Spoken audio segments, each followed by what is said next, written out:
토요 묵상 말씀은 요나 3장 1절에서 10절입니다. 여호와의 말씀이 두 번째로 요나에게 임하니라. 이르시되 일어나 저 큰 성읍 니느웨로 가서 내가 내게 명한 바를 그들에게 선포하라 하신지라. 요나가 여호와의 말씀대로 일어나서 니느웨로 가니라. 니느웨는 사흘 동안 걸을 만큼 하나님 앞에 큰 성읍이더라. 요나가 그 성읍에 들어가서 하루 동안 다니며 외쳐 이르되 40일이 지나면 니느웨가 무너지리라 하였더니 니느웨 사람들이 하나님을 믿고 금식을 선포하고 높고 낮은 자를 막론하고 굵은 베옷을 입은지라. 그 일이 니느웨 왕에게 들림에 왕이 보좌에서 일어나 왕복을 벗고 굵은 베옷을 입고 제 위에 앉으니라. 왕과 그의 대신들이 조서를 내려 니느웨에 선포하여 이르되 사람이나 짐승이나 소떼나 양떼나 아무것도 입에 대지 말지니 곧 먹지도 말 것이요 물도 마시지 말 것이며 사람이든지 짐승이든지 다 굵은 베옷을 입을 것이요 힘써 하나님께 부르짖을 것이며 각기 악한 길과 손으로 행한 강포에서 떠날 것이라. 하나님이 뜻을 돌이키시고 그 진노를 그치사 우리가 멸망하지 않게 하시리라. 그렇지 않을 줄을 누가 알겠느냐 한지라. 하나님이 그들이 행한 것 곧 그 악한 길에서 돌이켜 떠난 것을 보시고 하나님이 뜻을 돌이키사 그들에게 내리리라고 말씀하신 재앙을 내리지 아니하시니라. 아멘.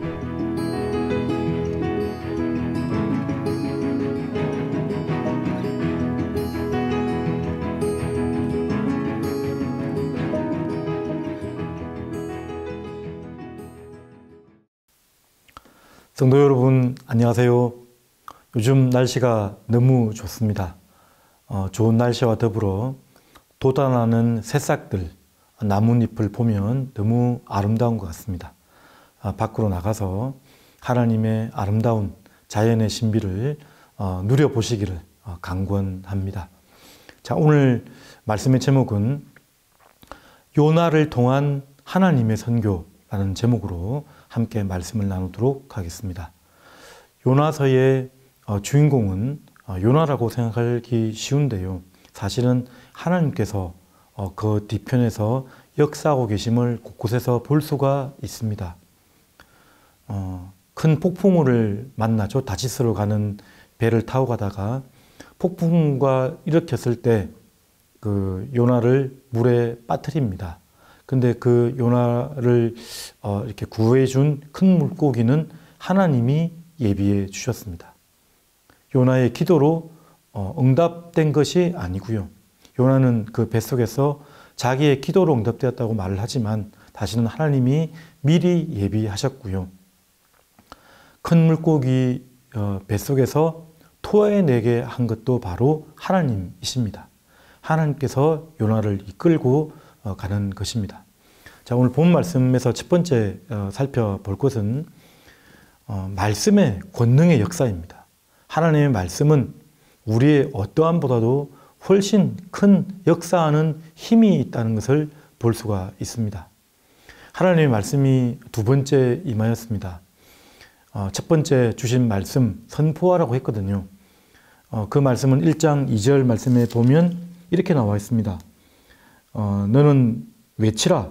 그 악독이 내 앞에 상달되었음이니라 하시니라. 악독이 하나님 앞에 상달되었다. 하나님 얘기를 하고 그리고 회개의 메시지를 전해야 되는데 근데 오늘 본 말씀에 보면 우리 4절에 보시면 요나가 외쳐 이르되 40일이 지나면 니느웨가 무너지리라. 딱 무너진다는 심판의 메시지만 전하고 있습니다. 그리고 이 니느웨는 하나님 앞에 큰 성읍이라고 했거든요. 이 관영어구입니다.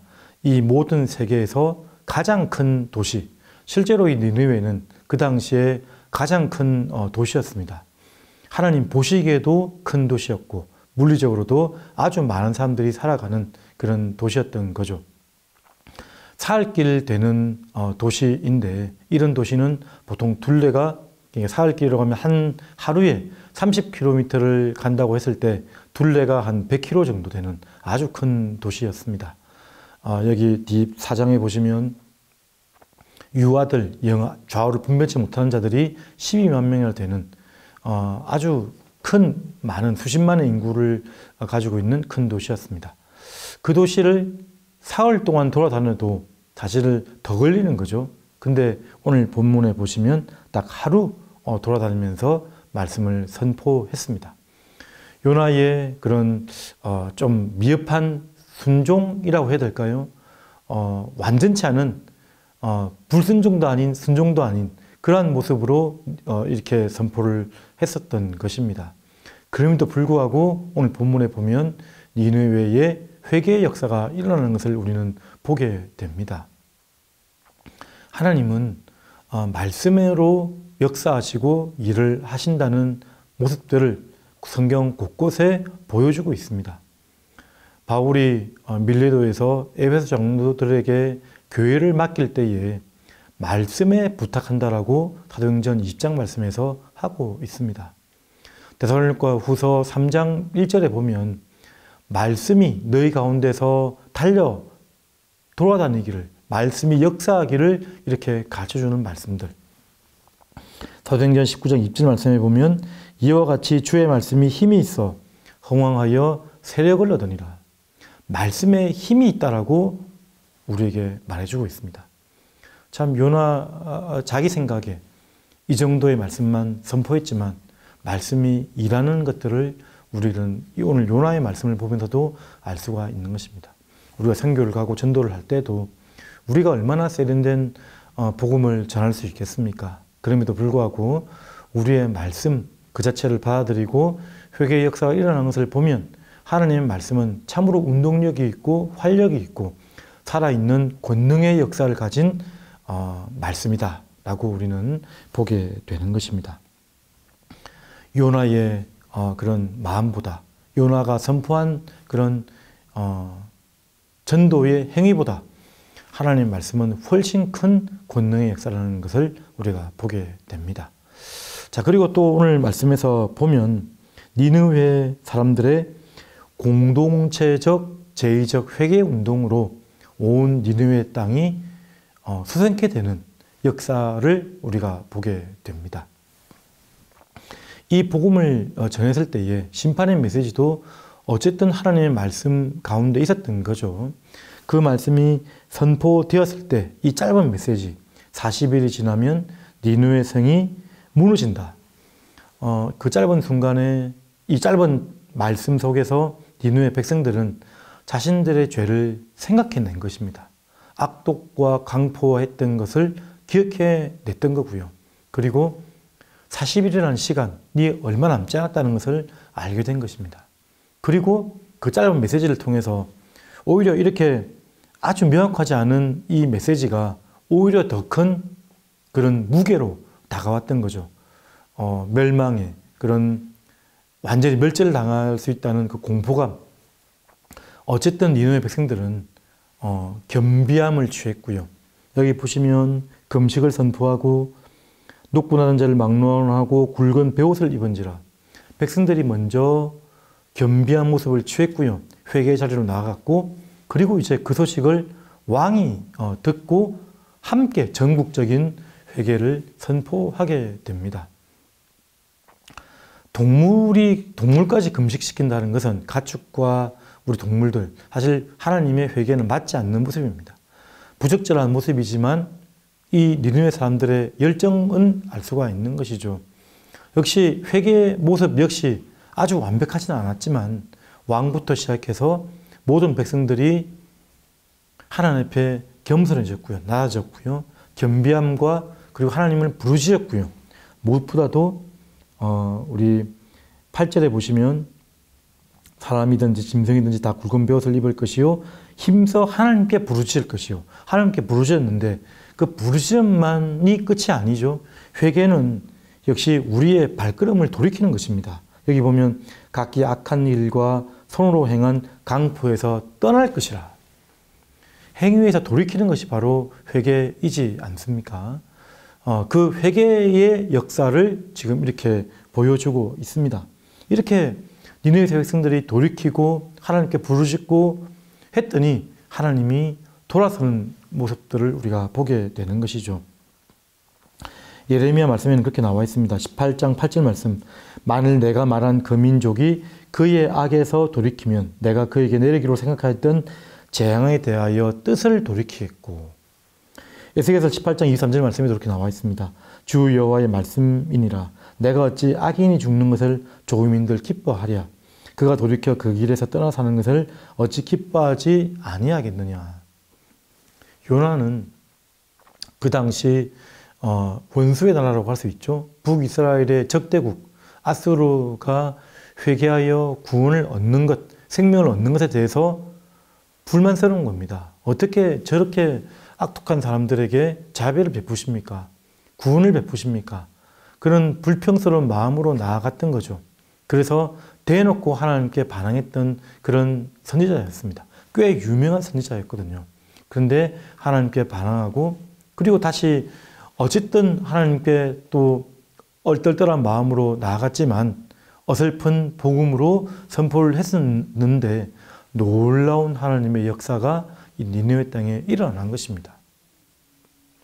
우리는 이 본문을 보면서 니느웨 땅에 어떻게 이런 회개 역사가 일어날 수 있었을까? 사실 문헌에 보면 이 복음이 니느웨 땅에 요나가 선포되기 전에 그런 일이 있었다고 합니다. 전염병이 돌았다고 합니다.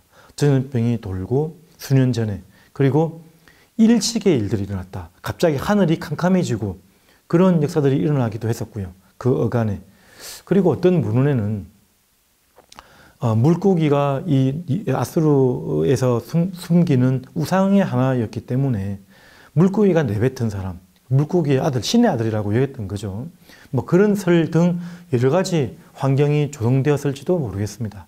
그러나 이 니느웨 땅의 니느웨 백성들의 회개는 하나님의 강권적인 역사심인 것을 우리는 보게 되는 것이죠. 자, 그리고 마지막으로 보면 이제 드디어 하나님이 돌이키십니다. 돌아오는 자를 기뻐하시는 하나님의 그 사랑과 용서의 역사를 우리가 보게 되는 것이죠. 9절 말씀 보십시오. 하나님이 뜻을 돌이키시고 그 진노를 거치사 우리가 멸망하지 않게 하시리라. 그렇지 않을 줄을 누가 알겠느냐 한지라. 사랑하는 성도 여러분, 하나님은 우리보다 더 크신 분이십니다. 더 자유로우신 분이시고 주권을 가지고 이 세상을 통치하시고 경영하시는 분이십니다. 여러분 그 사실을 믿으십니까, 여러분? 믿는 분들이 여기 자리에 있다고 저는 생각합니다. 요나는 자기 생각대로의 구원을 생각했습니다. 이스라엘 백성들은 구원을 받고 그리고 저 이방 사람들은 구원받을 사람들이 못돼라고 스스로 재단을 해버린 것입니다. 그러나 하나님은 열방의 사람들을 모두 품고 계셨고요. 항상 그 이방 모든 민족들이 구원받기를 기뻐하셨던 분이십니다. 그래서 여기 보시면 혹시 그렇지 않을 줄을 누가 알겠느냐 한지라. 이 니느웨 백성들이 말하는 말씀이죠. 이방인들은 도리어 하나님은 그렇게 하실 수도 있고 안 하실 수 있는 그런 주권적인 분임을, 자유 안에 있는 분임을 인정하는 말씀을 하고 있고요.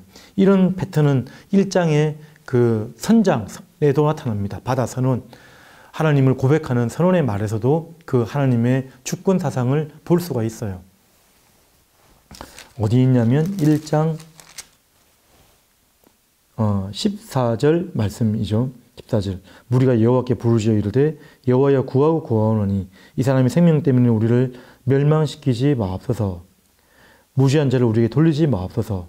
주 여호와께서는 주의 뜻대로 행하심이니이다 하고, 이 이방인이 한 얘기입니다. 여기도 역시 혹시 그렇게 하지 않을 줄 누가 알겠느냐.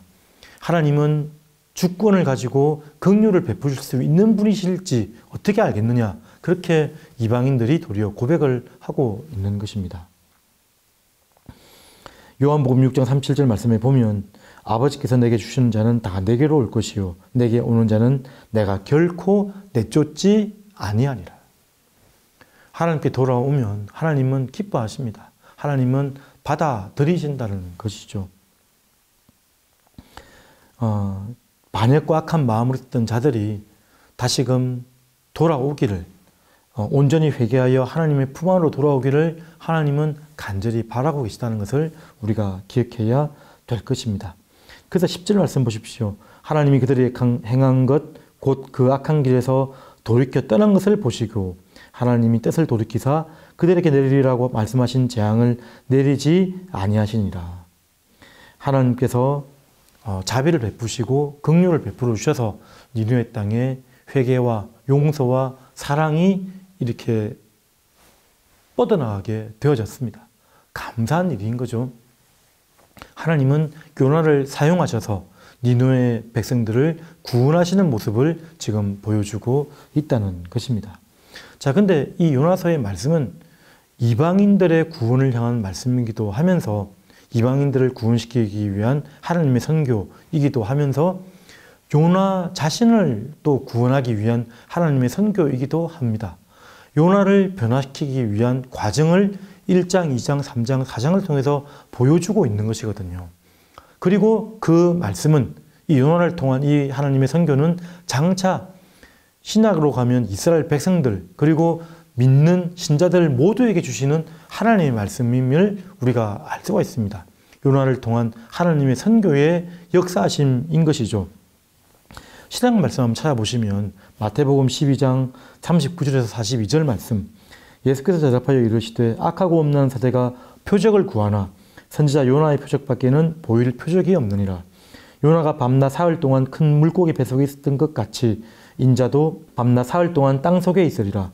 심판때에 니느웨 사람들이 일어나 이 세상 사람을 정죄하리니 이는 그들이 요나의 전도를 듣고 회개하였음이거니와 요나보다 더 큰 이가 여기 있으며. 요나보다 더 큰 예수님이 오셨는데 요나의 선포된 말씀을 듣고 회개한 니느웨 사람 또 있지 않느냐. 그런데 더 확실한 예수님이 맞는데 왜 회개하지 않느냐라고 했던 그 말씀을 지금 하고 있는 것입니다. 요나의 표적은 어떤 것입니까? 요나는 예수님을 상징하는 일들을 감당했습니다. 요나 물고기 뱃속에 있었던 그 3일은 예수님이 십자가에 못 박혀 죽으신 그 3일을 상징하는 것이죠. 물고기 뱃속에서 나오는 것은 부활을 상징하는 메시지라고 할 수가 있습니다. 요나가 돌아다니면서 어설픈 복음으로 선포하는 것들, 어쩌면 성령이 오셔서 성령의 역사함 가운데 우리 모든 우리 성도들이 나아가서 하나님의 말씀을 가지고 선포하는 모습들과도 비슷한 상징적인 모습이라고도 할 수가 있는 것이죠. 요나의 표적, 니느웨 사람들은 그러한 어설픈 복음에도 이렇게 회개를 하는데 너희들은 왜 회개하지 않느냐, 돌아오지 않느냐. 바로 이 예수님이, 하나님이 바로 너희들 앞에서 복음을 전하고 있지 않느냐. 이스라엘 백성들에게 하신 하나님의 예수님의 말씀이었습니다. 그리고 그 말씀은 다시금 우리에게 요나의 표적과 같은 그 기적, 십자가의 죽음과 부활을 통한 우리에게 생명 주시는 구원에 대해서 설명하는 그 말씀인 것을 우리가 알게 되는 것입니다. 우리는 그렇습니다. 요나가 생각했던 것처럼 선민의식에서 벗어나야 됩니다. 우리의 의가 있어서, 우리의 공로가 있어서 구원받은 것이 아니라는 것을 우리는 잊지 말아야 되는 것이죠. 신명기 7장 7절 8절 말씀에 보면 너희 이스라엘 백성들이 구원받은 것은 수요가 많기 때문이 아니다. 너희는 오히려 모든 백성보다 더 작은 민족이다 라고 말씀하십니다. 다만 너희를 사랑하심으로 말미암아, 너희를 불쌍히 여기심으로 말미암아, 너희를 긍휼히 여기심으로 말미암아 하나님이 구원을 이루셨고, 그리고 너희들에게 굳이 뭐 하나 더 얘기를 하자면 너희 조상들과의 언약하신 그 맹세를 지키기 위해서 너희들을 구원하셨다라고 우리에게 말씀을 하고 있는 것입니다. 우리는 이 사실을 잊지 말아야 됩니다. 우리는 모든 열방을 구원하시고자 하는 하나님의 선하신 마음, 하나님의 선교를 우리는 기억해야 될 것이고요. 하나님께서 예수 그리스도를 이 땅에 보내신 것처럼 우리도 이 땅에 믿지 않는 사람들로 파송하고 있다는 것을 우리가 잊지 말고 오늘도 내일도 또 한 주간 하나님의 사람으로 이 땅에 들어가서 요나가 니느웨 백성 땅에 가서 복음을 선포했던 것처럼 우리도 복음의 증인되는 참된 말씀을 증거하는 하나님의 사람이 되길 간절히 바랍니다. 하나님의 그 큰 사랑을 알고 오늘 요나서 3장에 있던 니느웨 백성들의 회개의 사를 보면서 하나님 마음을 알고 또 열방을 향한 선교의 마음을 가지고 이제 코로나가 이제 종식되어져 가고 있는 것 같습니다. 여러 가지 일들이 개방되어져 갈 때 구중의 열정을 가지고 하나님의 선교자로 하나님의 백성으로 온전히 서는 저와 여러분들이 되시기를 주님의 이름으로 축복드립니다. 다 같이 기도드리겠습니다. 하나님 앞에서 좋은 그리스도인이 되기를 또 선교하는 백성이 되길 전도자가 되기를 기도해 주시고요. 그리고 겸손하게 또 한 주간 승리하는 여러분들이 또 들고 나온 기도 제목 가지고 같이 기도하며 나아가도록 하겠습니다. 하나님 아버지 하늘 감사드립니다. 요나의 선교를 통해서 또 하나님의 열방을 향한 그 사랑과 선교 메시지를 알게 하시니 감사드립니다. 하나님 축복하시고 인도하여 주셔서 하나님 도와주셔서 하나님 모든 성들의 규제물 들어 응답하여 주시고